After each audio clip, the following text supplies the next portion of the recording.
ربنا ولا تحمل علينا إصرا كما حملته على الذين من قبلنا ربنا ولا تحملنا ما لا طاقة لنا به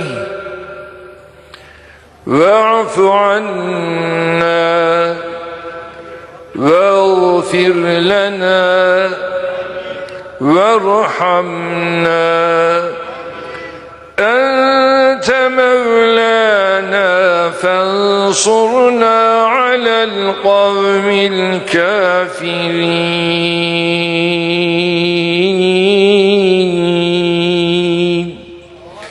صدق الله العظيم.